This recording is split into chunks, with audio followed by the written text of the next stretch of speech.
More formal introduction later, but the general order of affairs for tonight was that we'll have an entree. I'll introduce Professor Friedman, he will speak. The main course will come when it's ready at some point during that. The idea is that David will talk for about 30 minutes or so, and then we can have a very open discussion. So I'll leave you to enjoy entrees and things, and I'll sort of slightly more formally, and probably next time sitting down now that we know. So as we take away the plates, I'm going to start the introduction so we can get underway and enjoy David's words. I don't think David Friedman needs a lot of introduction for the people here. David's first book was called The Machinery of Freedom, and everyone at the table here that I know has a long-standing interest in promoting, developing and understanding freedom better. And David's contribution was in many ways a seminal work, I think, in understanding and developing new arguments for liberty and seeing where those arguments might lead. And the machinery of freedom, I'm making Nick's mistakes from earlier today, is an argument that we don't need government. The government typically provides some benefits, but the costs of government are typically higher than those benefits, and that with creative and interesting thinking and lots of competition and the right incentives, there are always going to be better ways typically than governments to achieve our ends. And whilst there have been many people that have been anarchist, while there have been many rights-based arguments in the modern libertarian movement from Rothbard and others, I think David's arguments from a different perspective, a more utilitarian perspective, I'm not quite right, were, I think, quite path-breaking in thinking about liberty and arguments for liberty, and I think very persuasive in many ways. And so what David's also written on many, many other subjects apart from medieval literature. His day job in a lot of law and economics, comparative law, and similar things. He's written on price theory and basic economics, but a very wide range of very interesting topics. The topic today that we asked David to talk about, though, was to go back to that early work, Machinery of Freedom. He's in the process of preparing a third edition, and to talk to us a little bit about the initial work and its arguments and how they have developed now, coming back to look at a third edition and those changes. So with that, thank you very much, David, for coming to address us, and I'll hand over to you. Thank you. That there is always a better way is too strong a claim. I believe that there are ways of running a society without a government that will work under some circumstances, and when they work are likely to be superior to a government. But I don't want to claim, since this is really a theoretical argument, that I can be confident that that would be true in all possible environments. My talk today is going to be a little disjointed because it covers a bunch of different things. I want to very briefly sketch the argument in machinery as it originally existed, because there might perhaps be one or two people here who haven't read the book. And then I want to discuss 4 additions to it. And the first has to do with the nature of rights. That I believe one can explain rights not as either a moral category or a legal category, but as a description of human behavior. What I think of as a positive account of rights. And I believe that in doing so, one can answer a puzzle that I tried to answer in the original book, but can answer it more clearly than I did then. And that puzzle is why we call some things governments and other things not governments. That it is hard to think, I don't think there is anything that a government does that has not at some time and place been done by something other than a government. And so I think this question comes up, of course, if you say you're an anarchist, because I'm in favor of having institutions to replace useful government functions. Why are they not governments? And that requires some definition of what a government is. Second, I want to respond to a criticism of machinery that was included in the one good review the book got. My definition of a good review is not a friendly review. It's a review that makes the author think. And the one such review was by Jim Buchanan. And he pointed out a hole in my argument, and I want to discuss what I've done to try to fill that hole. Third, in the original machinery, I described national defense as the hard problem. That is, how do you defend against other nations without a government? I have some more ideas on how to do it. I don't think there is any proof. I don't think one can say in all circumstances you can do it, but I think I have some other interesting ideas of how you might be able to do it. And finally, one of the parts of my original argument which I thought was important was the claim that the institutions I described, unlike political institutions, would generate good law. That is to say, I was sketching a context where law was produced on the market, on the competitive market, and that argument reasons somewhat like the reasons why markets produce good automobiles. I wanted to claim would give you good law. And I can say more about that, and in particular, I can now describe the exceptions. I can now say what are the imperfections in the system I described, because like all systems, institutions, including the market, it has imperfections. So those are really a set of different questions, but I hope they're all interesting.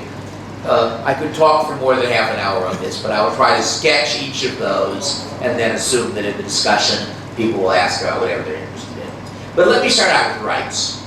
And I want to start out by pointing out that contrary to what many people say, property rights are not an invention of government. Indeed, property rights are not an invention of human beings, because we know that a form of property right predates our species. And this is what ethologists, people who specialize in animal behavior, refer to as territorial behavior. And territorial behavior works as follows. It's not true of all animals, obviously, but quite a lot of, especially birds and fishes, are territorial. And the pattern is that one member of the species in some way marks his claim to a particular territory. He then somehow turns a switch in his brain, at least that's how I think of it, such that he will fight any trespasser into that territory more and more desperately the deeper the trespasser comes into the territory. Unless the trespasser is much stronger than the defender, a fight to the death is a loss for both parties. Hence, if the trespasser can recognize the commitment strategy, can recognize the fact the defender will do this, the trespasser normally retreats. So this is an actual form of property.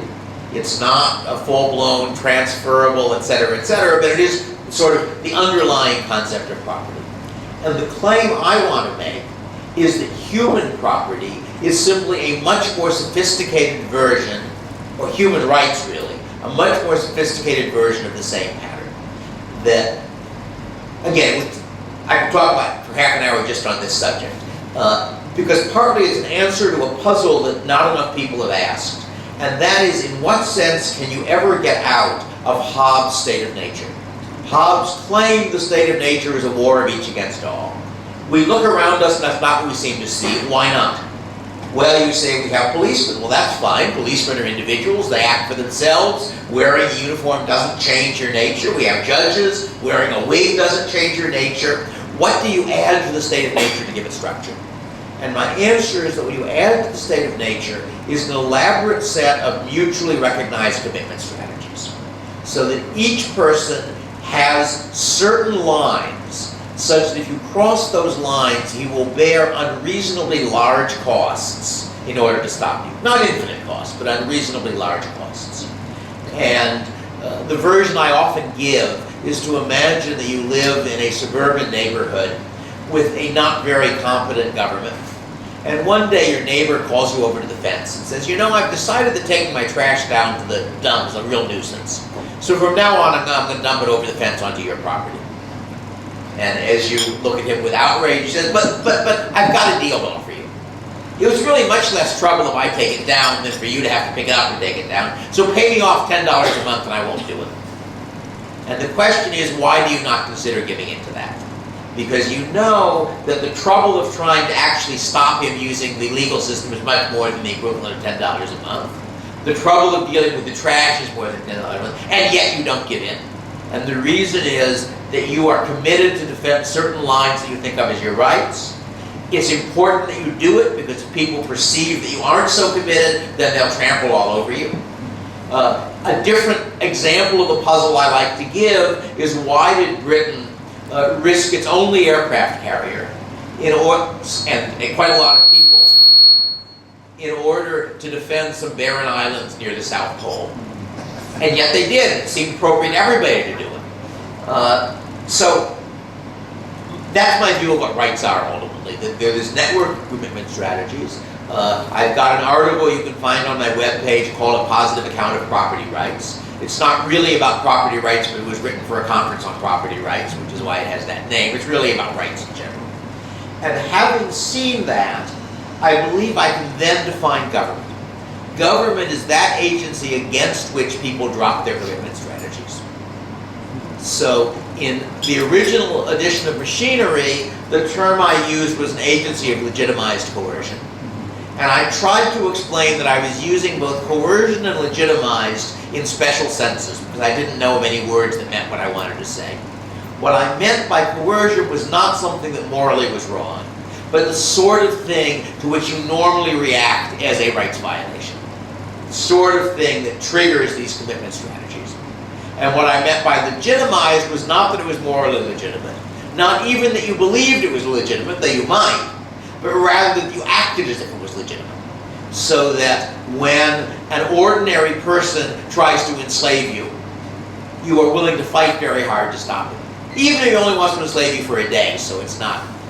When the government sends you a notice telling you you're going to be on a jury, which is the most common form of slavery in my society at the moment, it would not occur to you to fight it, even if you're a libertarian and think it's wrong.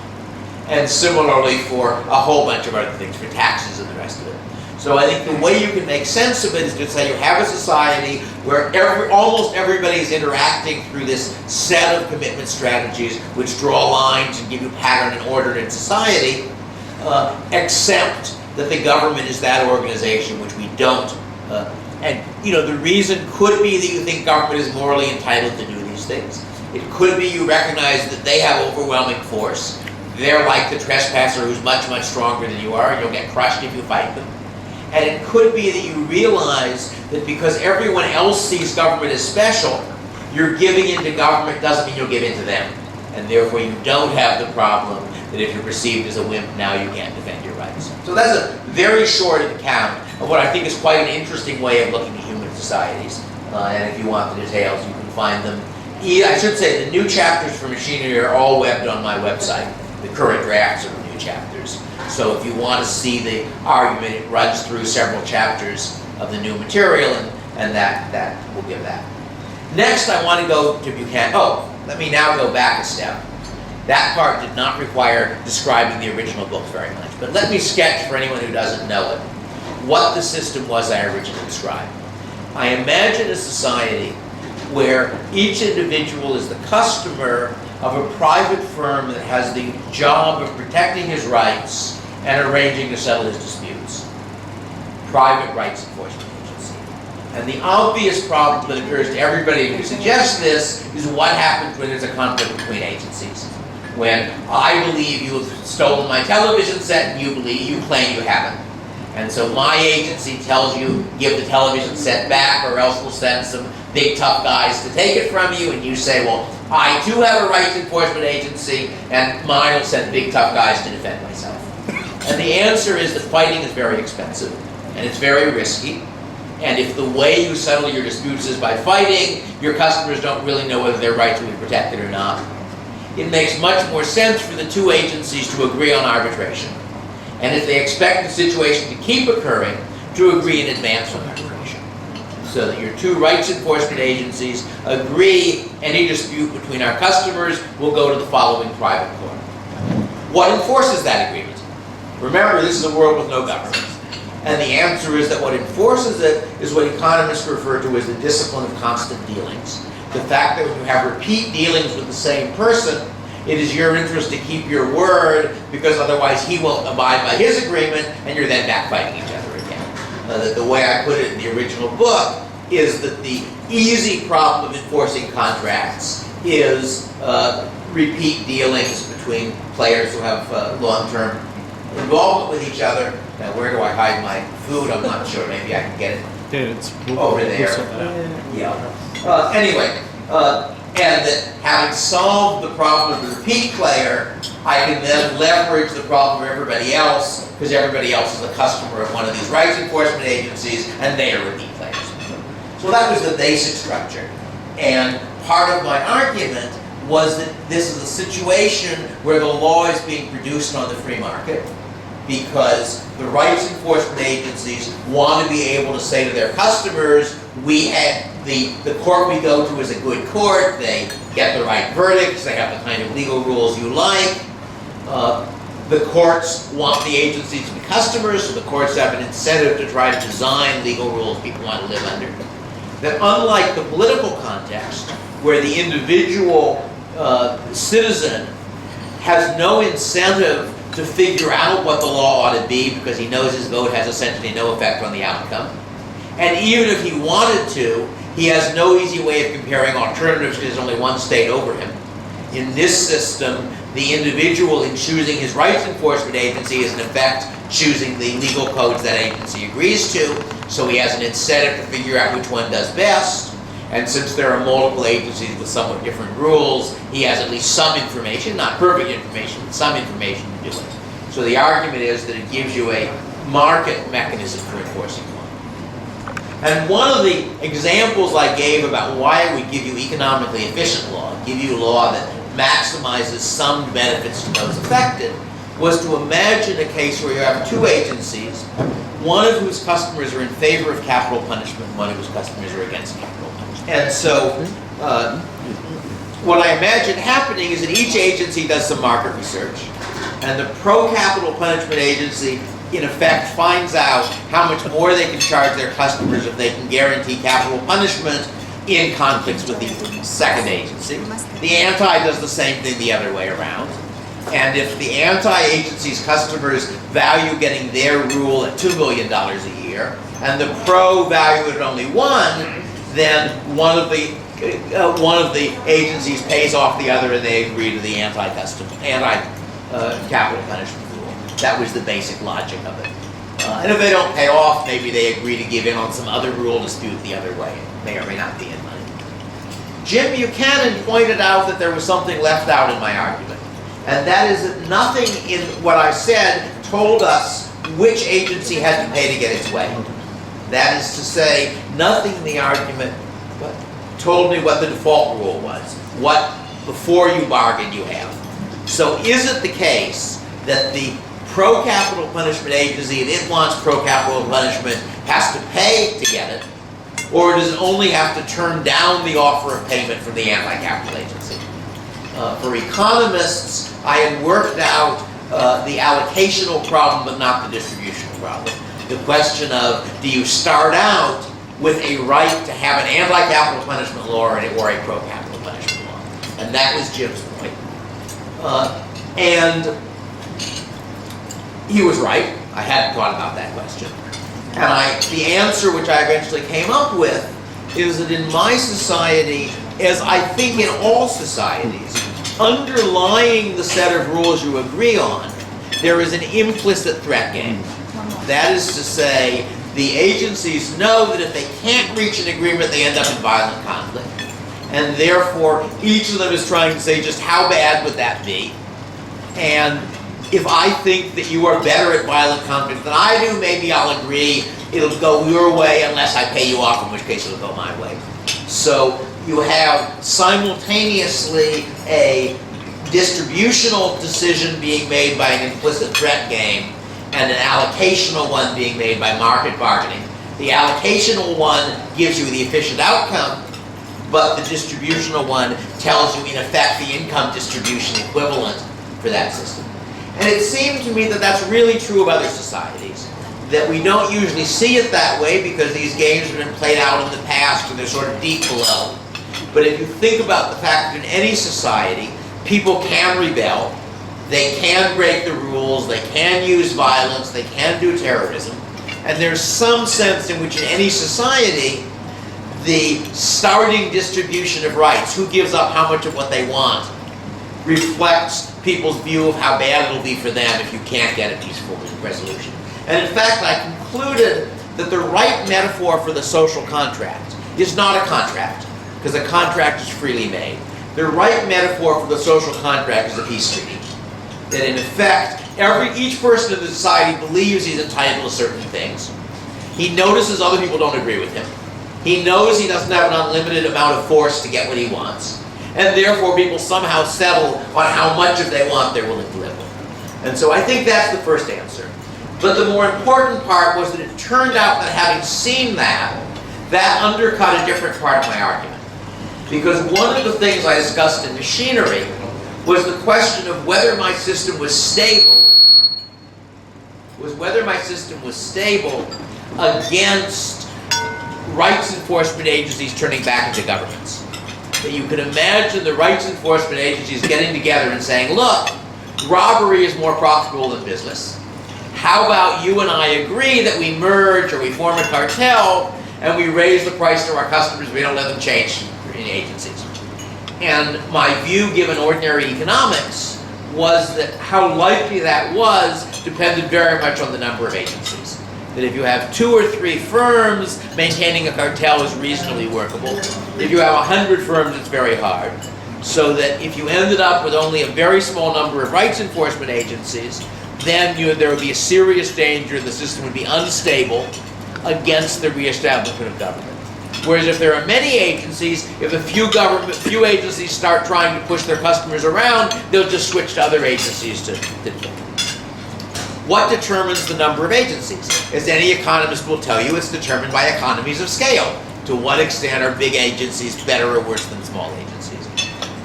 When I wrote Machinery, I was thinking of economies of scale in rights protection. And it seemed to me that as far as I could tell by looking at governments, in particular local governments, town governments, and so forth, it didn't look as though economies of scale went very far in the kind of job that police forces do. That small cities don't end up doing a worse job at a higher cost than big cities. So my very tentative conjecture was that you would not have terribly large firms, therefore it would be a competitive market, therefore you would be safe. The problem with Jim's argument, though, is that you now realize that agencies are producing 2 different products.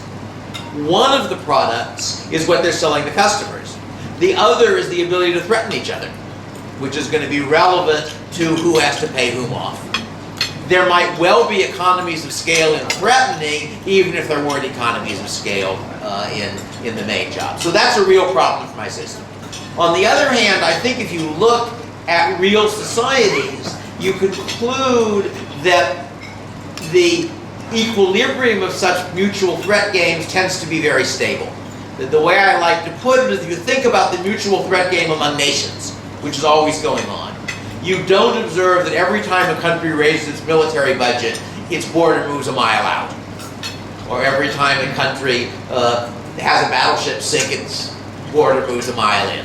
So it looks as though it's the sort of thing where when the system is getting established, it matters how much of a threat you have. But once you've reached your initial set of agreements, now anybody who says, I want to change the agreement and not pay you to get your consent, is again crossing one of these lines, just like my territorial behavior, is likely to get a hostile response from all the other agencies. Therefore, my guess is that if you can get past the initial process, the agencies will still have a couple of tanks in the basement from old time's sake, but they won't really be an important part of what they're doing. So again, this is a very brief sketch, but that was my response to Jim's piece. Next question is national defense. And the basic problem, again, as any economist in the audience will realize, is that national defense is a public good. And a public good to an economist is the critical factor is it's a good where you can't control who gets it. And therefore, if you reduce it at all, a whole lot of people will get it, so you can't use the normal market mechanism of saying, I'll only produce it if you pay me. Well, if we defend the current territory of the U.S., there's no way of only stopping the missiles that are aiming at my house and not the ones that are aiming at your house, or only stopping the invasion force that's going against me and not against you. So that means you've got the problem of producing a public good. Public goods quite often are produced privately in a variety of imperfect ways. And I came up with a somewhat elaborate set of sort of a conjectural defense system for the US in the near future, which was put together from a very weird set of pieces. One of them is open source software. One of them is paintball. One of them is my medieval hobby of the SCA. One of them is the Second Amendment to the US Constitution, and one of them is a Kipling short story that I'm rather fond of. And let me start with the Second Amendment. As many of you, even though you're not Americans, have probably heard about all of this. This is the one that says basically you're allowed to have guns. And as I see it, the Second Amendment was a clever solution to a problem that people in the 18th century are worried about. And the problem was that professional armies beat amateur armies. And professional armies were very dangerous to have around. Because after all, in the 17th century, Parliament won the first Civil War via Oliver Cromwell and the New Model Army. And the Second English Civil War consisted of Oliver Cromwell and the New Model Army against everybody else, and he won, and made himself military dictator of England for 5 years or so, until he died. And I think the solution that the American founders came up with was to combine a small professional army with an enormous amateur army. So the idea is you have a professional army, and then every adult man is part of the militia. And they're all expected to have firearms, and they do a little bit of training. And if an enemy attacks you, you've got the professionals to sort of coordinate things, and you hope that the militia makes up for numbers for its limited ability, and the professionals try to take over, they're outnumbered 100 to 1. And that same issue arises for my anarchist society, because after all, if we found some way of funding a professional army, how do we keep her from taking over? And so my solution was a militia system. And then the problem is, how do you pay for your militia? And the answer is you don't. That, after all, they didn't. The founders didn't. That if you think about it, there are quite a lot of people in a modern society who like playing soldier. That the US has got this crazy category of assault rifle, where what an assault rifle is an ordinary semi-automatic rifle of the same sort used for hunting deer, which has various ornamental characteristics designed to let a deer hunter imagine he's in Vietnam fighting the Viet Cong. That's one example. Paintball is a large-scale example of some millions of people who do military training for the fun of it with non-lethal weapons. The SCA, the medievalist organization I've been a part of, does its fighting with swords and shields, which are not very useful for modern purposes, but it does field armies of a couple of thousand people aside, all paid for by the people for the fun of doing it. You can think of other examples. So my idea was that you could imagine a future society in which there were a lot of people who thought that playing soldier was even more fun if there was a very distant possibility that you'd actually be defending your home and your loved ones by doing it. That makes it feel more real. You have a small professional elite funded by charity. Also, the professional elite will probably be the people who referee the war games between the amateurs who are doing it for fun. The professional elite will provide various services to the amateurs so that they can coordinate, and then you're back with the original system. Where does Kipling come into it? Kipling has this wonderful short story. Have any of you ever read the story Army of a Dream? No. Kipling is worth reading. He's really an able writer and an interesting thinker. An Army of a Dream is a story where the narrator, who's presumably Kipling, has returned to England after a long absence and discovered that things have changed. And he meets a military officer who's an old friend of his, who shows him around and explains the new system. And the new system is one in which the favorite sport of the English is no longer cricket or football, it's now war games. And the high schools, the kids do war games with maneuvers, with referees saying you would have won the battle if, and.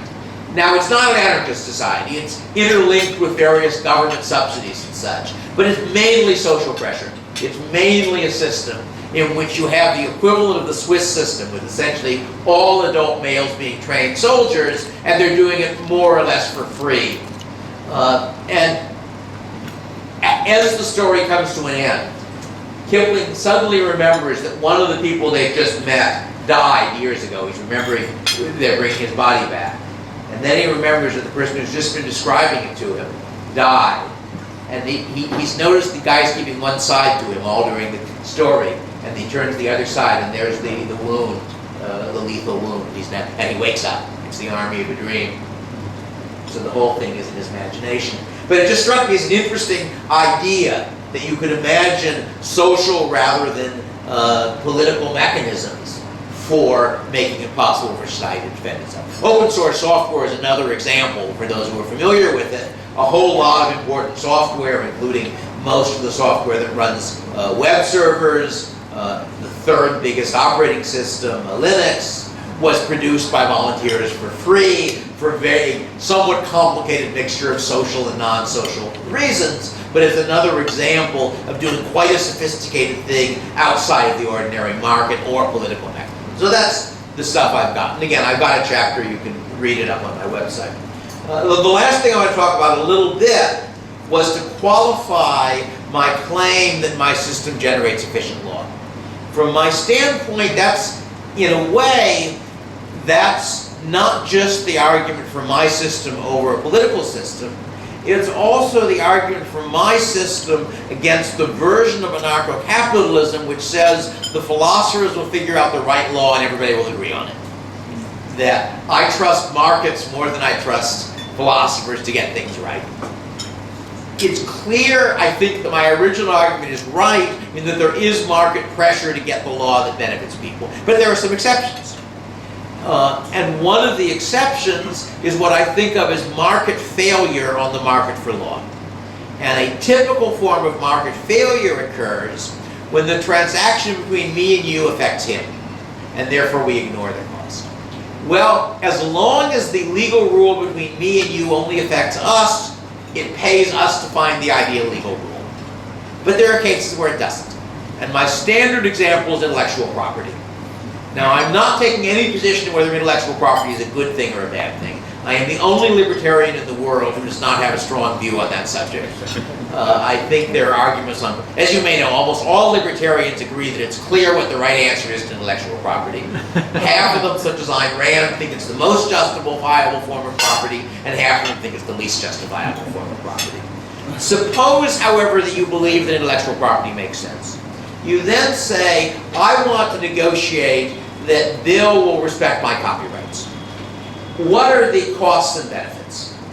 One cost to him is he has to pay me royalties, but that's a benefit to me, so that's an equal, that's a wash.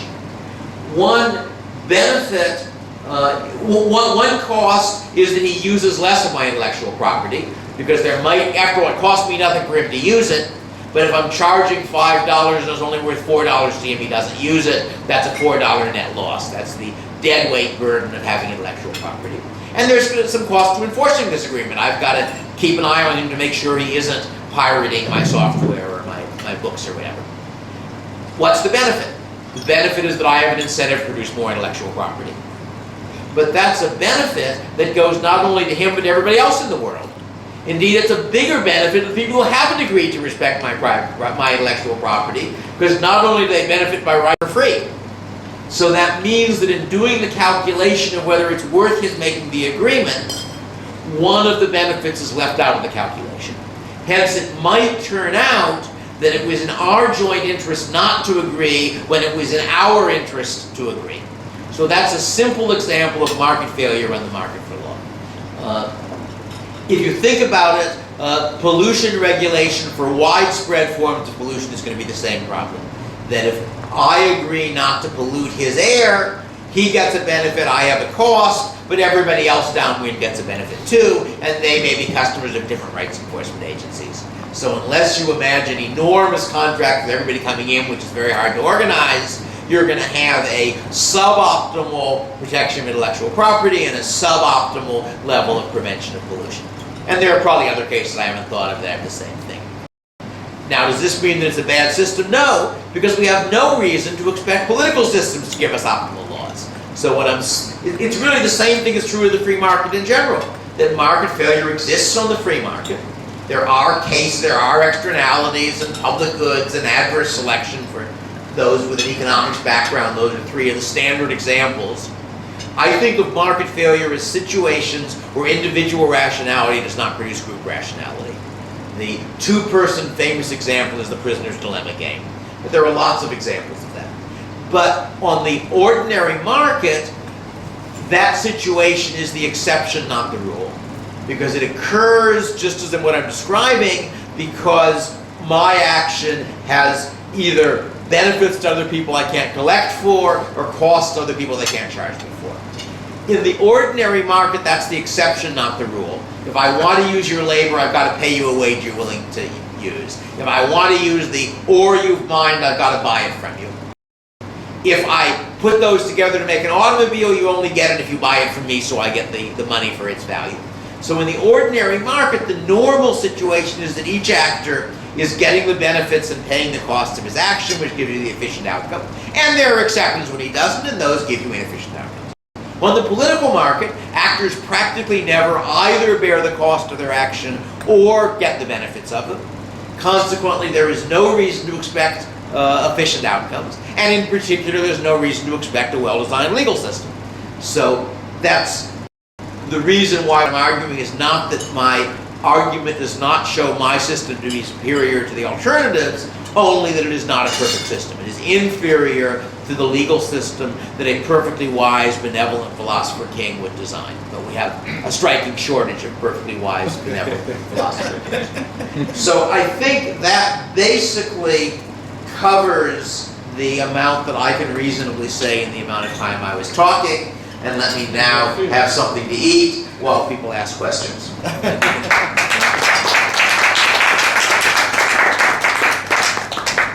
And note that all of the stuff is up on my webpage, with many other things. Thank you.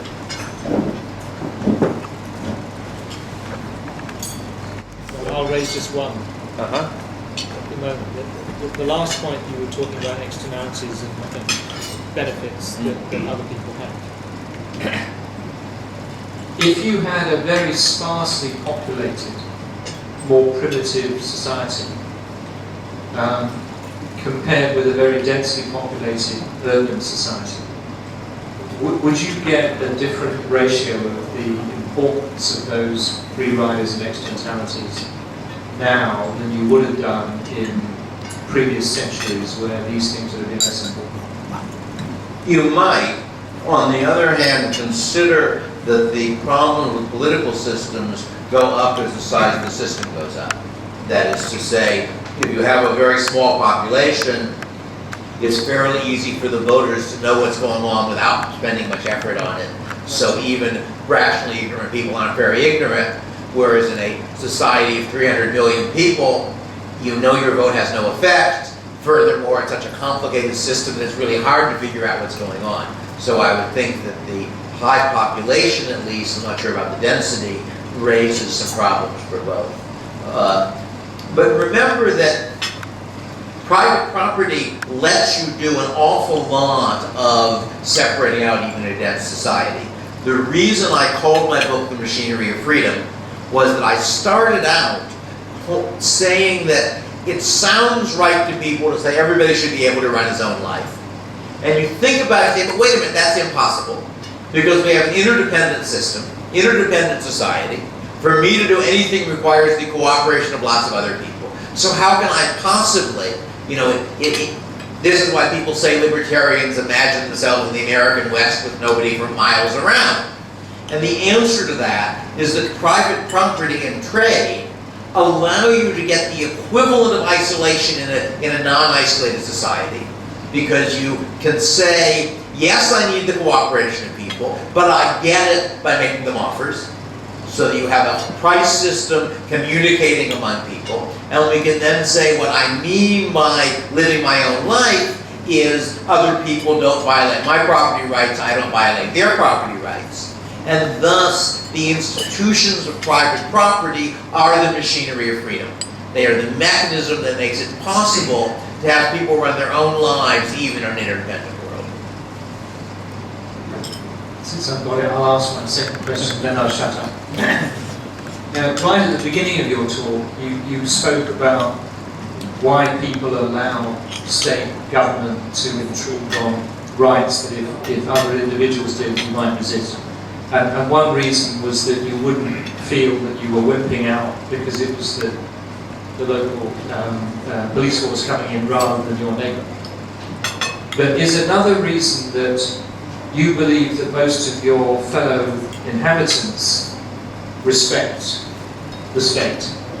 So for you not to also places you in a rather difficult position compared with them. And the writer of this is that works as long as you think that the majority of your fellow residents respect the state. But then you reach a tipping point in the revolution when you realise that actually most of your fellow residents also disrespect the state. So your loss of status by disrespecting the state goes away, and there's a sort of tipping point here towards some sort of revolutionary, let's get rid of this particular state. Whereas in the first circumstance where we're all respecting it, you don't have that push. Yeah, this actually plays into something in my own intellectual history. And that is that at some point fairly early, probably when I was about 14 or 15, I came across the following puzzle. I could not think of any moral argument why one was obliged to obey laws. At the same time, it seemed to me that unless people thought they were obliged to obey laws, the society wouldn't work, that you never had enough police to enforce it. And so I decided on a compromise. I decided that I would myself obey laws until I had reached a satisfactory solution to this problem, that I would act as if one were morally obliged to obey laws, even though I didn't see a reason why you should. And I behaved in this way for a few years, so that at a point when I was legally allowed to drink alcohol, I wouldn't offer wine to a friend a year younger who wasn't, and the equivalent of that sort of thing.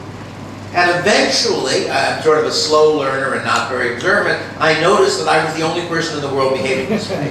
And everybody else thought it was really rather weird that I had this attitude. At which point I thought, well, it can't be the case that a functioning society requires people to believe in obeying laws, because they don't. That if anytime you drive, you observe lots of people going faster than the speed limit. And there are a whole bunch. Alcohol would be another good example. My impression is that most Americans break the law by drinking alcohol when they're younger than the law allows them to. And so I concluded that what really makes a society work is some combination of laws that people approve of, not because they're laws, but because they seem to be right, like the law against murder, plus some threat of being punished for other laws if you violate them and get caught. So in a sense, what I'm really saying is I think your initial situation never existed, at least in the societies I'm familiar with. That most people, while they may say they believe in obeying laws, tend to be selective about it. And they believe in obeying those laws they approve of, and they think other people are immoral if they don't obey those laws they approve of. But I think there are very few people who actually believe that just because something is a law you have to do it. Probably a few, but they're sort of oddballs. I'll try and ask a long question so David can cut a few more pieces of meat. Once he's cut them, he's pretty good at getting them in his mouth.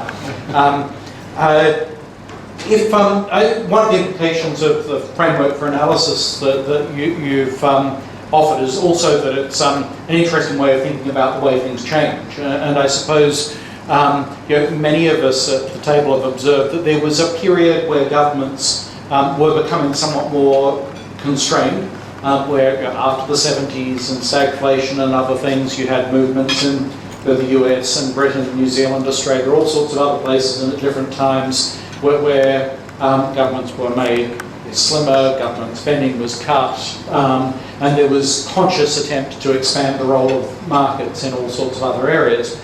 And it would seem that in those particular countries that's changed. That's obviously not true across the world. There are parts of the world that are becoming more free. I wonder if you've thought much about how, I suppose, in the framework sort of Schelling points of agreement about the right mix of commitment strategies and behaviours that come from that change in ways that are important enough that we sort of notice them. Obviously these changes are very dynamic, but sometimes you really notice. Yeah, not really. You're referring to Schelling point, which I discussed in the chapter, but haven't mentioned this evening. The idea, which is due to Thomas Schelling, is that in various contexts, people coordinate on outcomes they see as unique. So my standard example is to imagine two bank robbers who have a little bit of time to divide the loot, but if they wait too long, the cops will show up. Each bank robber believes he did more than half the job, and yet they agree on a 50-50 split. And the reason they agree on a 50-50 split is not that either of them thinks that it's just, but that both of them see it as unique. And therefore the choice is not, do we take 50-50 or 49-51, is do we take 50-50 or keep arguing? And if we keep arguing, that's rather dangerous. So Schelling's argument suggests that people are going to tend to coordinate in a variety of contexts, including bargaining, on such unique points. And I suggest in the chapters that my rights commitment strategy partly involves people seeing certain things as Schelling points, so that in principle you could imagine my suburban person saying, well, actually my commitment is that I'm willing to give in the first time, but the second time someone makes such a demand, I'll fight like the devil. But nobody will believe it, because that's not seen as unique in the sense in which doing the same thing all the time is.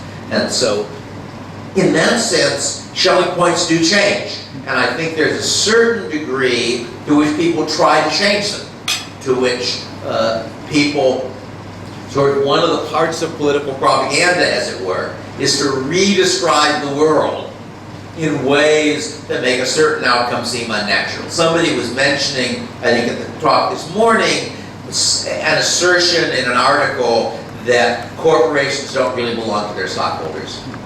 And I've encountered the phrase stakeholders. And stakeholders is stockholders plus workers plus customers plus maybe real estate owners in the town where the corporation is located. And by putting it in terms of stakeholders, you make it sound as though the issue is, should stakeholders control or not control? Whereas by describing that same world as stockholders and non-stockholders, it looks as though the decision is, do stockholders control or not control? So I think that is, in a sense, a somewhat deliberate move, and that one of the things one ought to think about if one's trying to change the world is clever rhetorical strategies that will result in people thinking of things in the pattern you want instead of the pattern, some other pattern. One of the example I gave, as one of the points I make in several places, including the new chapters, is that the existence of a Schelling point is a subjective fact. It is a fact about how people organize the world. So that the example I gave was to imagine that my two bank robbers happen to be utilitarians. And in fact, they come from a society where everybody takes it for granted that what matters is not dollars but utility. And it just happens that in this society people believe that marginal utility is inverse to income. That if I have twice your income, I get half as much utility from a dollar as you do.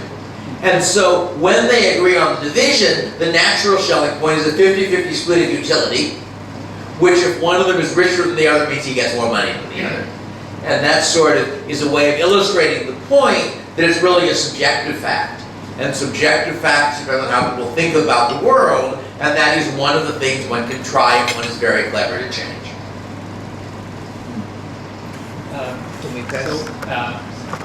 Thank you.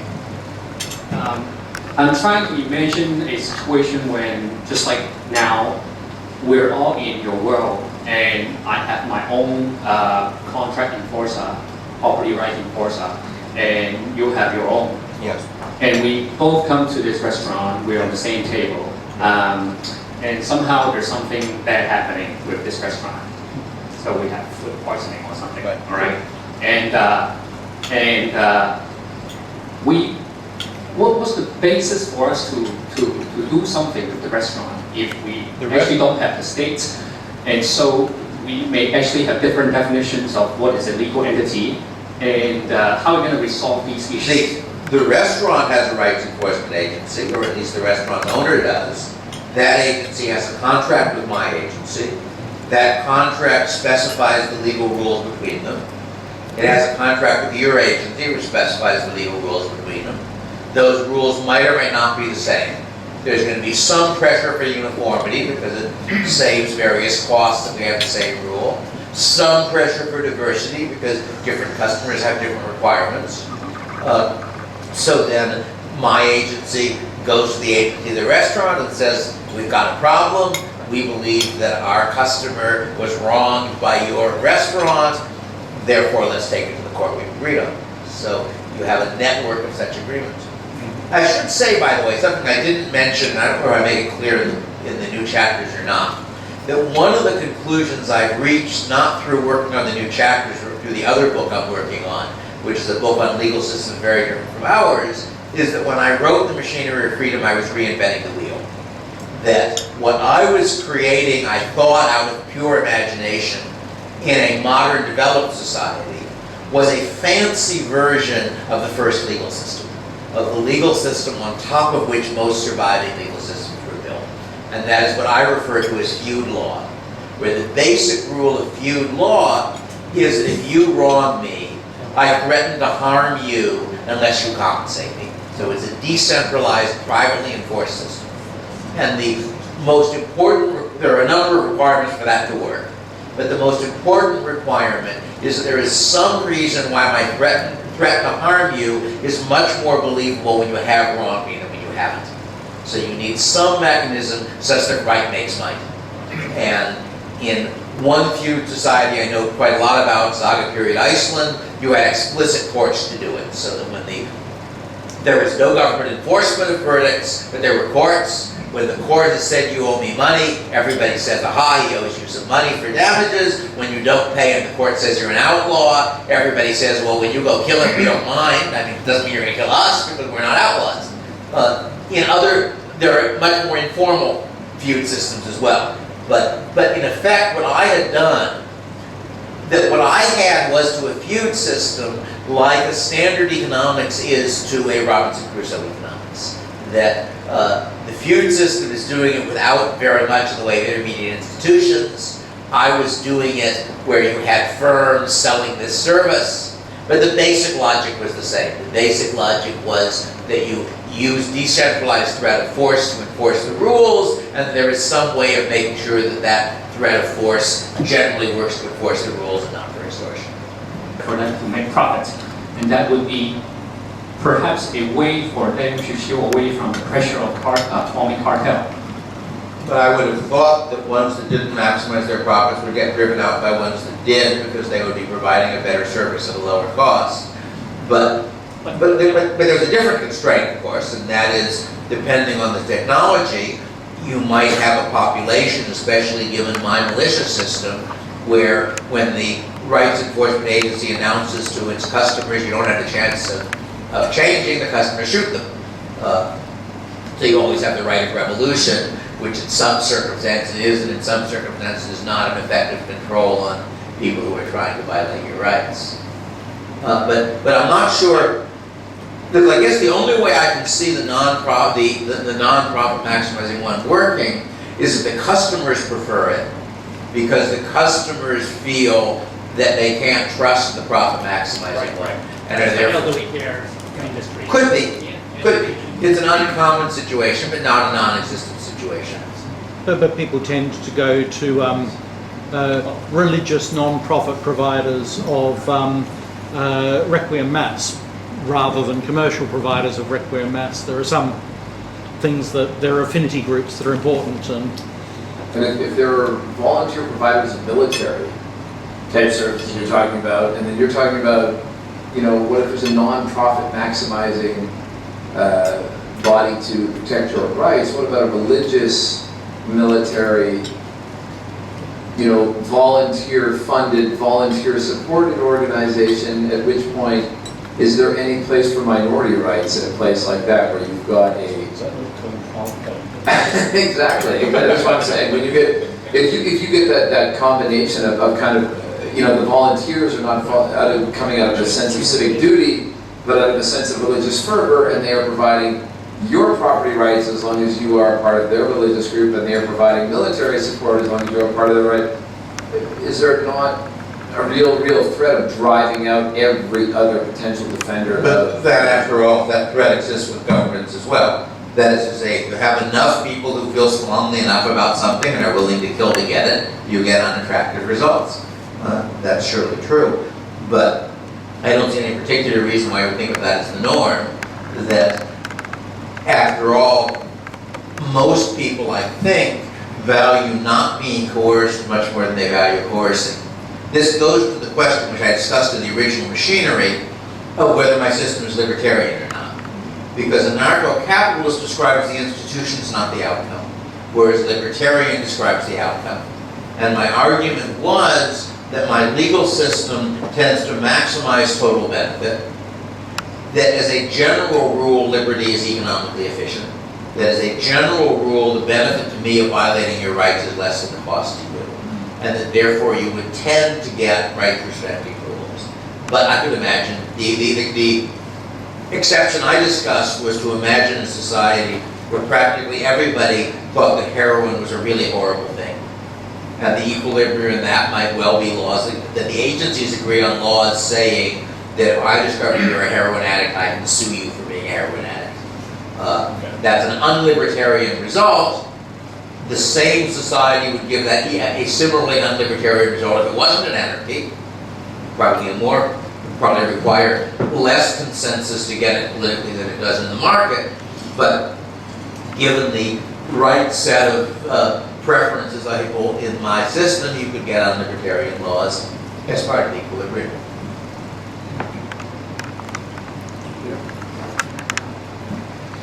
I find that when talking to people who haven't thought about these ideas before, one way of getting them excited about them is to convince them that there's actually a feasible way of them actually being practical. And to tell them a story to let them imagine. And I say, well, imagine you were a slave a few hundred years ago, you were in some fiefdom. Could you have imagined the system we're under now? Probably not. You would have thought, oh, it's infeasible, I can think of all these problems, why this is impossible. But suddenly it turned out to be possible. So I feel like one way of winning more minds, winning more hearts, is being able to tell a better story for why it may be feasible and therefore worth a try. So my question is, how would you tell someone how maybe over the next 50 years or the next 100 years, the world or parts of the world might move towards a system like what you described? Isn't Honduras try some of this? I don't know. I haven't paid enough attention to what's going on. That my elder son was involved with that for a while. The last I heard from him, he thought that he had given up. He thought it wasn't going to work. I heard some stuff later from Tom Bell, who seemed to think that it was now working again, and I do not know what the actual status is. Sorry, David, if I could, the last I heard, the project was moving ahead. The government of the day was very enthusiastic, and the courts of Honduras put a stop to it. This was essentially the Charter City project you're talking about, right? Mm-hmm. Yeah. The courts of Honduras said that you could not create an alternative legal framework for a part of territorial Honduras. They put a stop to it. If there's been a development since then, I'm not aware of it. But that's the latest I heard. So, yeah, I had some exchanges with Tom Bell sometime in the last 3 months, and I don't know. He thinks it might be on the move again? At that point, he thought it was happening, yeah, but I don't know if he's right. Okay. But let me give you two different answers to your question. And the first goes back to your slave story, and that is that the strongest argument against my position is that there are no such societies. No such societies at present. That there are various historical stateless societies that function for long periods of time, but none of them were modern developed societies or anything much like it. And quite a long time ago, I gave a talk about Nozick's book with Nozick in the audience. And we had an exchange afterwards. And he did not try to defend the argument he made in the book, which I had criticized. He instead offered what I thought was the stronger argument, which was if the institutions I'm describing are really workable, why don't we observe them? And the answer I've usually given to that is to say, well, imagine that it's 1800. 1700, even 1800 would do it. And some crazy person describes this imaginary society in which all adults get to vote, even women, in which men and women have the same rights. No slavery, that's not so odd. There have been societies without slavery. A government that taxes and spends 40% of the national income makes sort of this full list of describing the standard modern developed society, and it's a society that's never existed in the history of the world. So that at least suggests that for reasons that may or may not be clear, what's possible changes over time. A different answer I would give is to say that I think it unlikely that we will get the society I described in real space in my lifetime.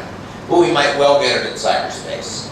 That if you have a fully implemented public key infrastructure, which I think Snowden has given us some reason to get, because now a lot of people, including a lot of very sophisticated people such as Google, think there's a whole lot to be said for end-to-end encryption. That if you get that system, you could have an online world, which was essentially my society, except that it's not using any force to enforce things. It is only using reputational enforcement, and I've got published stuff on reputational enforcement and how you would make that work. And furthermore, that if you had that society, and if more and more of human life shifted to cyberspace, one result is that a large part of life is lived in effect in an anarchist society. But another effect is that the more of your life is in cyberspace, the more mobile you are. And the more of your economic activities in cyberspace and invisible because of encryption, the lower the resources the real space government has. So that might mean a situation in which real space governments found they had to compete for taxpayers because they were mobal, and that might give you a movement towards something more like a free society in real space as well. So those are the answers I would offer. Sorry, David, you've just opened a door that I have to walk through. All your writing that you've done in the last couple of years, you've written some of your science fiction. Science fiction, often a vehicle for taking artistic license for portraying what is possible. I have to admit, I haven't read your science fiction. Is there, I have not are you written going any to tell me to go to it because it illustrates your ideas? No. I have not written any science fiction. I thought Salamander? It's not science fiction, Oh, it's sorry, fantasy. fantasy, sorry. I've published 2 novels. Yeah. One of them was marketed by Bain as a fantasy, but it's really a historical novel with made-up history, because there's no magic in it. All right. It's societies based on real societies, but I do my own map and I put them together the way I wanted for my story. Salamander is a real fantasy, because it actually has magic in it. Both of them have ideas that are relevant to my political and economic ideas, but neither of them is about those. So that part of what I'm doing in Harold, the first novel, is showing both the advantages and the disadvantages of different forms of social organization. My protagonist is from a semi-stateless society loosely based on Sagaguri in Iceland. There are certain advantages and certain disadvantages. One of the disadvantages is he has neither tax revenue nor liegemen, and so the only way he can raise an army is to make people willing to volunteer to fight in that army. And one consequence of that is that he is very, very much a miser with the lives of his soldiers, because if he gets very many of them killed, nobody's going to come next time. On the other hand, he has advantages that, as I portray it, on the other side there is one really good general, almost as good as my protagonist. And in fact, he is as good as my protagonist in all conventional things. But anybody who was as unconventional as my protagonist would have gotten hanged before he became an imperial general, because he would have done the right things instead of the thing he was supposed to do at some stage. So that the protagonist's advantage, in a sense, is that you can have a more unconventional, more original kind of person running things. So there are a bunch of other things like that, but I'm sort of trying to play with not arguing for one thing or another, but exploring the implications of different things. One of the sort of implicit themes of the book is the difference between 2 ways of looking at human societies. One being a table of organization, and one being a network of relationships. So that at the beginning of the book, there has been a very able king who has maintained an alliance of 3 parts against a very powerful, aggressive empire that's trying to conquer. He's died. His son takes over. The son is well-intentioned, but the son believes that he can only trust people in allegiance to him. And furthermore, that he can trust those people. He's wrong about both. And so he starts trying to convert his father's allies into subjects, which creates a real mess. And that, my protagonist views everything as a network of relationships. And you're hopefully, if you're paying attention, you see that happening in the novel. You can see that probably the most important of the feudal lords under the king is really on my protagonist's side. He never says to the king, I won't do anything. But as my protagonist puts it at one point, Stephen is a good man for failing when he wants to. And so you're seeing that difference, as it were, built into the... And you eventually realize that some of the people in allegiance to the king are actually betraying him. That he's being urged to do the wrong things for certain reasons. So in that sense, I'm exploring ideas, but I am not portraying an anarcho-capitalist society. I'm not arguing for libertarianism. Salamander, oddly enough, started out as the fantasy version of the central planning fallacy. The central planning fallacy is this very convincing idea that with all of those resources out there, if only some sensible person had control of them, what wonderful things you could do. And in my world, magic is very weak. So the fire mage is more like a match than a blowtorch. And what's happening in Salamander is that it's set about 40 years after the magical equivalent of Newton. That magic has existed as a craft for hundreds of years, and someone has finally started to figure out how it works. And one of the things that's come out of that, my male protagonist is a brilliant but rather naive young theorist. And he's figured out a spell that will let one mage pull in the magic power of everybody else and funnel it through himself. And he's seeing it as a way that he can finally do important things he could never do. And he is forgetting what my female protagonist, who's an equally brilliant female student at the college, points out to him, which is that all of that magic is already being used by the people whose magic it is for their own purposes. That, as she puts it, my mother is a healer. I have seen men with gaping wounds that she has closed. And when you have taken her power to end a flood or heal a plague, on whose hands is the blood of those she cannot save. And it goes on from there. So again, it was inspired by a sort of an economist libertarian thing, but one of my conclusions from writing 2 novels is that no plot survives contact with the characters. And in fact, that one developed a second theme I hadn't thought about, which is in what sense the end justifies the means. Because I have another character who is an antagonist but not a villain, and who is willing, if he has to do bad things for good ends. And says so. He's an honest man in that sense. And it's not entirely clear that he's wrong. I mean, that's why it makes it an interesting story. He's not a bad person. So anyway, my novels are exploring ideas, but they are not libertarian propaganda in any sense. Can I just invite also people to ask sort of any question that they like? We've talked a lot about political organisation and theory, and if anyone wants to talk about economics, David spent time in China. He was interested in and enthusiastic about it. If anyone who knows China better than some of us wants to reflect on issues to do with China, David would be interested in those views. So we can keep the questions very very open. If I could also say, we formally finish at 9:30. So as we get close to that, people feel free to leave, but we can hang around a little bit longer and chat as well. I had Bitcoin for breakfast, so Wasn't there, going back to your territorial comments, there was an economist, I think, talking about property rights in the third world. I think his theory was that if you could, solidify these, that the third world wealth will actually go up tremendously, and it's really a matter of formalizing these. And one of the questions was, how do you define ownership of property in a place like a slum, where there's no clear boundaries and there's obviously no property register and things like that. And his answer to that question was, the dogs know. and in all seriousness, basically, when you cross into someone's backyard in the slum, the dogs know you've crossed the line, they make a noise. So that was his demarcation line for a starting point to try to define that. I heard an interesting talk a long time ago by someone who does law and econ, who's at Berkeley, talking about the attempts by Australia to establish modern property law in Papua New Guinea. And that in a sense what they were doing made sense, but they were wrong. What they tried to do was to say a piece of land has a bunch of different people with rights to it.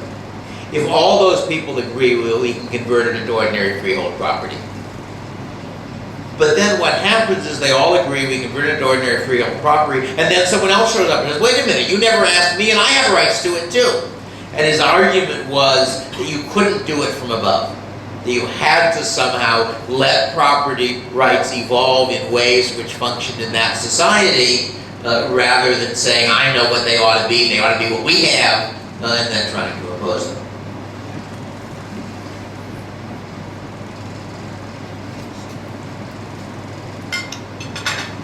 We could talk about poetry, we could talk about educating children, lots of things we could talk about.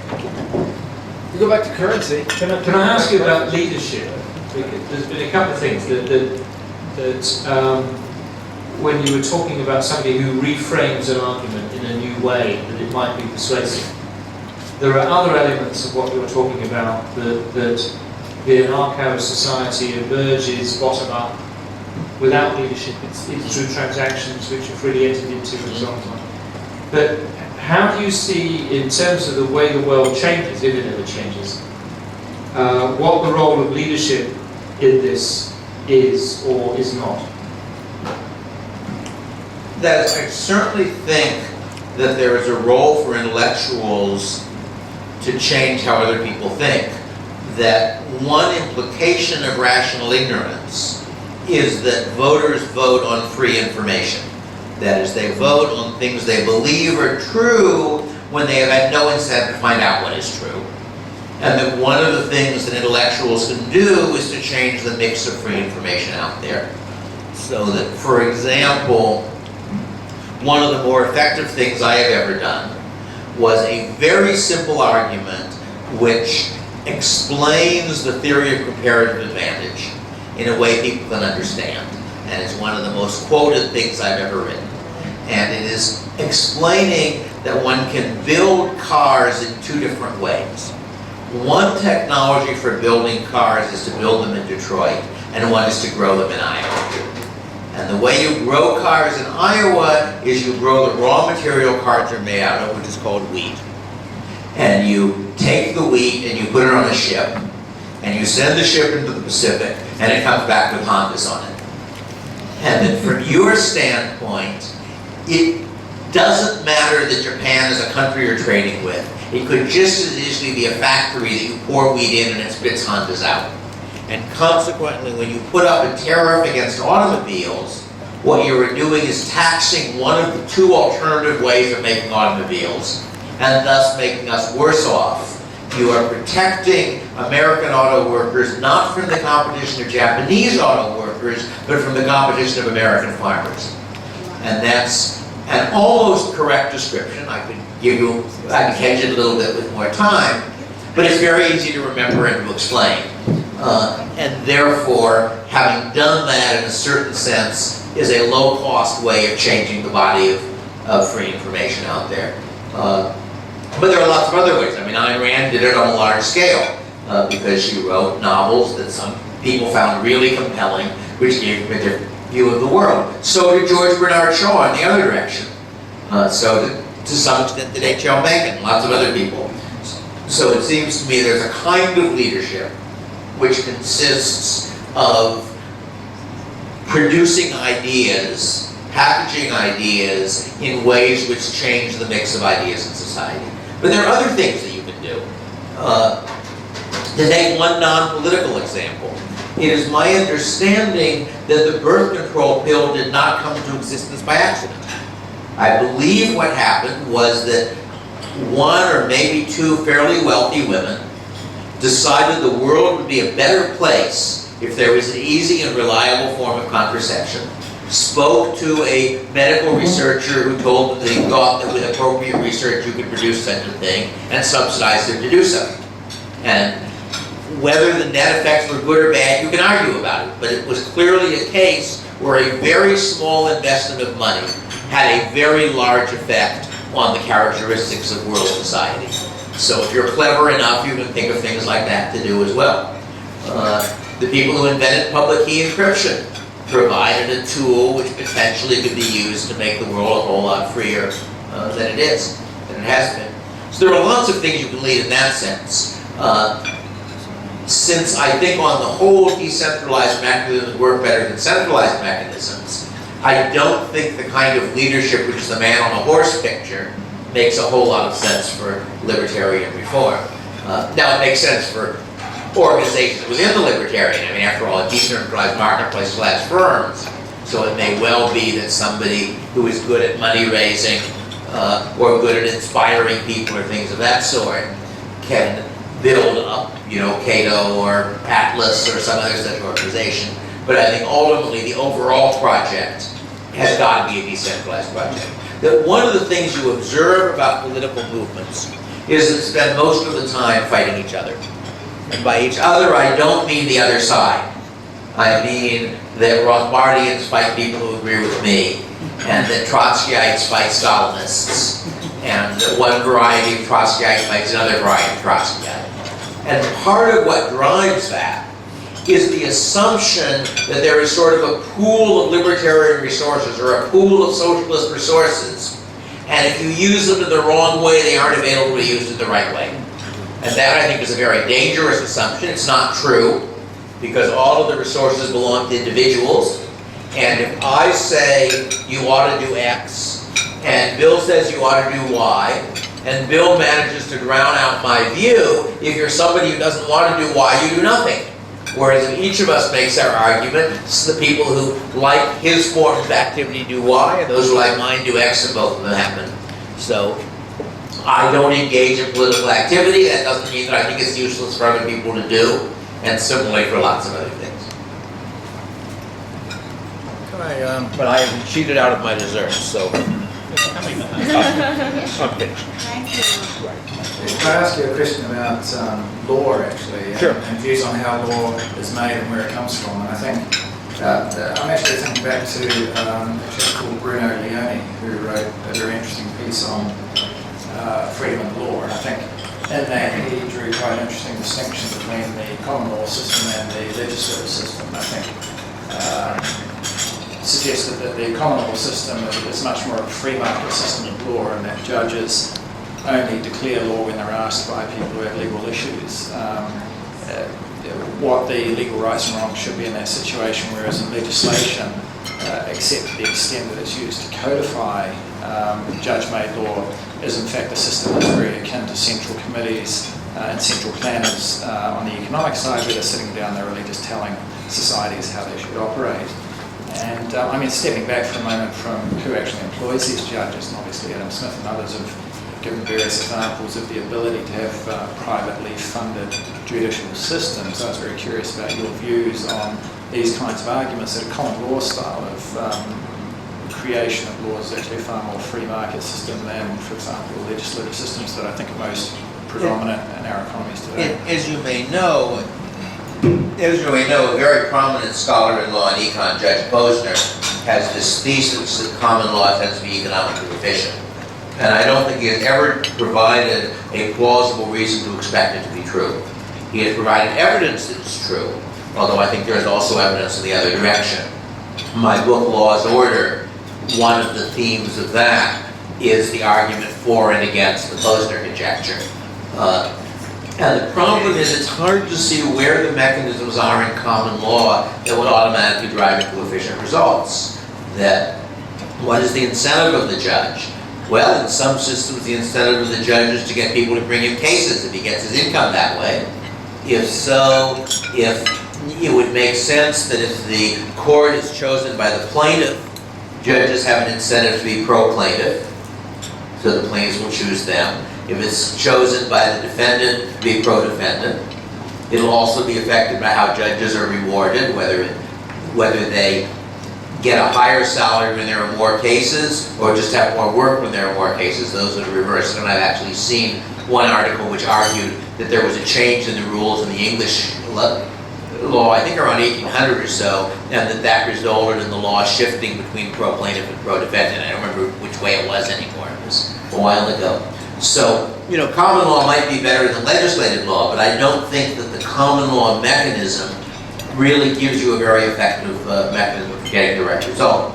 And I've sometimes suggested that perhaps the efficient elements in the law are fossils coming out of systems. You had something more like competitive law, where, for example, a feud system where you're picking arbitrators, or the fair courts, the courts at the trade fairs in the Middle Ages, where it depended only on reputational enforcement and such.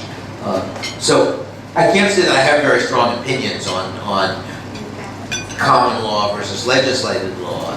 There's no reason to expect legislative law to be good, but I'm not sure I know good reasons to expect common law to be good either.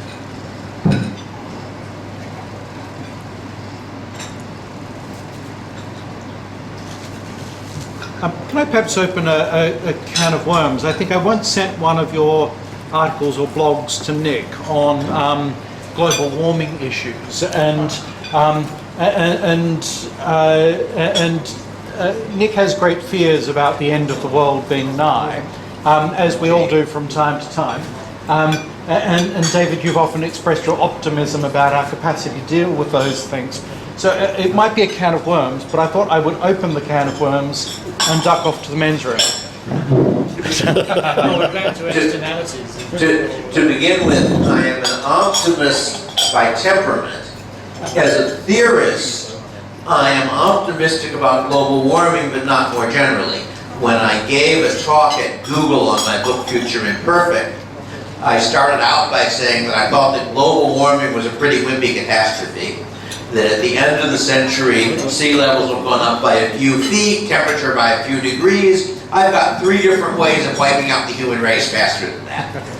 That is to say, 3 different technologies which could develop in ways that would wipe out the human race before the year 2100. So I wouldn't say that as a theorist I'm an optimist, although as a personality I probably am. But on global warming, my view basically is that it's reasonably clear that global temperatures have trended up over the past century. I think it is a likely explanation that it's due to CO2 from human activity, not a certain one, but a plausible one. But I don't think there's much reason to believe that the long-run consequences will be catastrophic or even negative. That, as far as I can tell, warming has both positive and negative consequences. Both are quite uncertain in size, because both are spread over a long period of time, and we don't know what the future is going to be like. That therefore, I not only don't know how large the summed effect is, I don't know what its sign is. And this really parallels some work I did on population some 40 years ago, at a time when the conventional wisdom was that increasing population was a terrible thing, and people made predictions, all of which have turned out to be wrong, so far at least. And I tried to simply estimate the net externalities from having a child. What are the ways in which my having an extra child makes other people worse off, but better off? And I concluded again that I could not sign the sum, that I couldn't tell whether on that we were better off or worse off. Now I can go into more detail. One of the points which almost all of the media seem to have missed about the IPCC report is that if you read the scientific part rather than the summary for policymakers, it sounds like a wet firecracker. For example, the current 5th report has withdrawn the claim that global warming causes drought. That claim was made in the 4th report and withdrawn in the 5th. The current report does not find that global warming increases hurricane damages. The current report's comment on the effect of sea level rise on island nations and low-lying countries, which really means Bangladesh, is that the cost of damage plus avoidance might come to several percent of GNP. All right, compare several percent of GNP to the popular visions of hundreds of millions of refugees and islands completely flooded and so forth.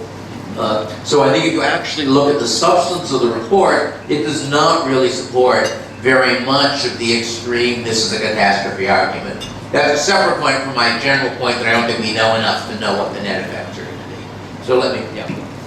I'm not going to rise to the debate. Sorry. But can I sort of link this back to an earlier question, which is that if the externalities of what we're doing in terms of burning coal and other things turn out to be catastrophic or not catastrophic, the reason they will be is the number of people on the planet. So taking us back to really the whole of the earlier discussion, is there anything in the way you think about how human societies organise that become more difficult when there are more of us than when there are fewer of us? I think that's a considerable overstatement. That is to say that most of how humans organize scales, because market decentralized arrangements scale. There are some problems which become more serious with more people, such as pollution, and there are some problems that become less serious with more people, because with more people you've got more people who are interested in solving problems. I like to point out that everybody in the room is dying at the moment of an incurable disease called age. There's no reason they should be. All right? The information to build your body is in every cell in your body. It's your DNA. That's massively redundant data. You can't lose it. It's just we don't have good enough engineering to use that data to rebuild your body. The more people there are out there, the more likely it is that somebody will find a solution to that problem.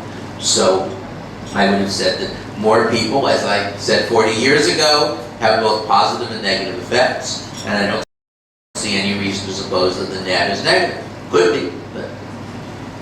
And of course, Hong Kong, in a certain sense, is the great demonstration of the point, one of the points I've made in those arguments, which is how wildly we meaning Americans in particular, overestimate population densities. Back when I first looked at this issue, which would have been, I suppose, in the early 60s, the conventional view was the reason poor countries were poor was that they were densely populated. And at the time, I calculated population density, the simple measure of population over area.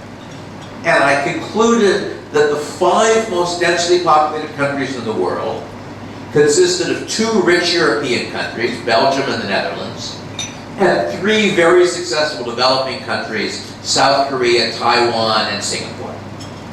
Hong Kong at that time had 10 times the population density of Singapore, which was the most densely populated country in the world. It wasn't the country, which is why I didn't go into this.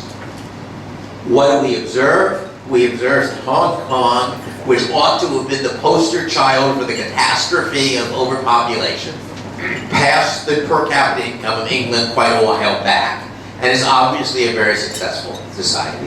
I did some calculations for the US, which I have now forgotten, but I was basically saying if you really pack people tightly, how many people would fit?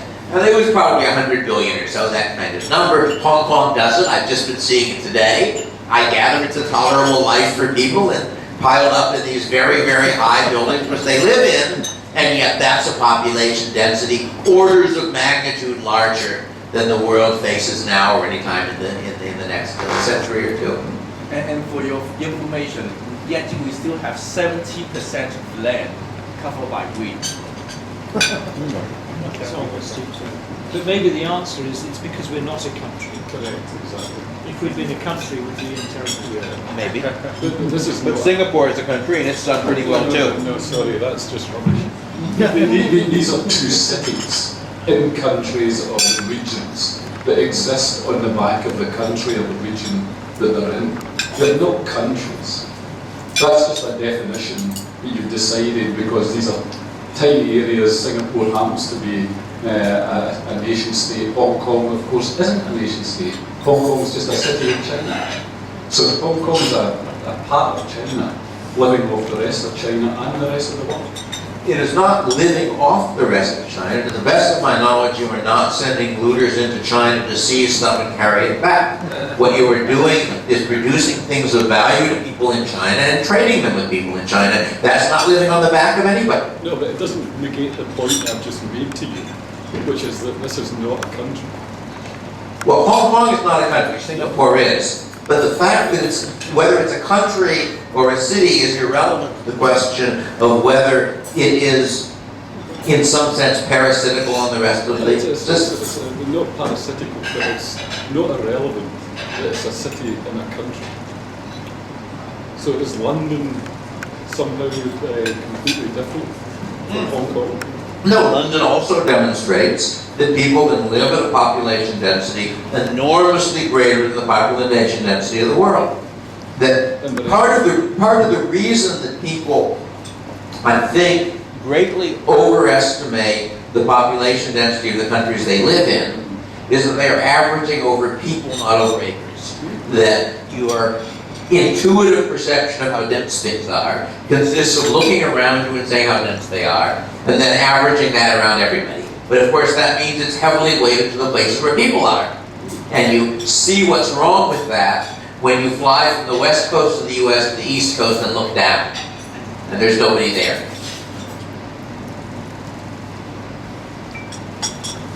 My thought about density was not so much whether you could support a population, it was more to do with the social cohesion. That if you have a village of 100 people 200 years ago, everyone knew everyone.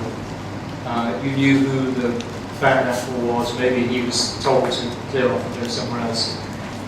What all cities have is anonymity. And when you were talking, when we talk about the implicit contract we have with each other, or could have with each other about these sorts of things, those don't feel anonymous. But most inhabitants of cities today are completely anonymous. We walk past everyone on the street, we don't recognise anybody. We rely on a whole other set of institutions to make sure that the way in which that anonymous person will deal with me or not deal with me is controlled elsewhere. Whereas the idea that we each have bilateral contracts which could be enforced by our agencies is a wonderful idea, but it doesn't seem to describe the way cities in the modern world actually work. Two different points. First, I don't see why having the bilateral contracts enforced by the agencies is any more difficult than having them enforced by the state. In either case, you've got a third party. But second, on your general point, I concluded a very long time ago that the solution to the problem that you observe in the real world is non-geographical villages. The point when this first struck me was when I was visiting a libertarian event in the Los Angeles area. This was probably 1970 or so. And I spent, I think, a couple of days visiting with people. And I realized that I had been observing a village of about 200 people, which happened to be about 60 miles across. That is to say, these were people who knew each other and interacted with each other, who lived scattered around the Los Angeles area. And I've observed the same phenomenon many times since, that what matters about a village, it seems to me, is that people want to matter. And if your reference group is 300 million Americans, the chance that you will matter in that context is very low. Whereas if you grow up in a village of 50 families, if you live a reasonably decent, hardworking life, by the time you're an old person, people respect you, they know you, and so forth. But that works just fine in the modern society because your reference group is not 300 million people. Your reference group is your firm, or your hobby, or the people you argue with online. I got an email a week or so ago from someone who I have never met but have been arguing with for 10 years or so. He's somebody who is an active person on a Usenet news group that I've been part of. And he has cancer. He's had cancer most of the time I knew him.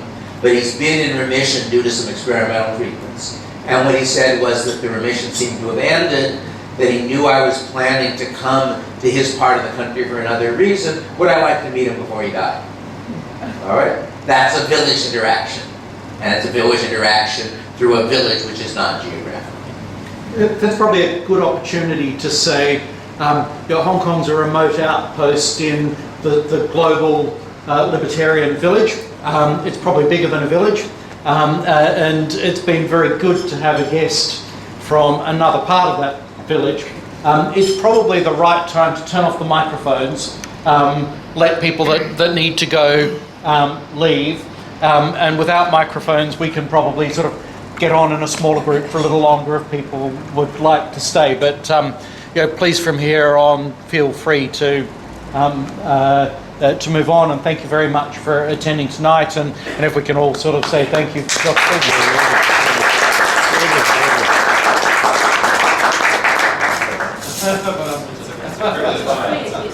Nice to hear from that. Terrible.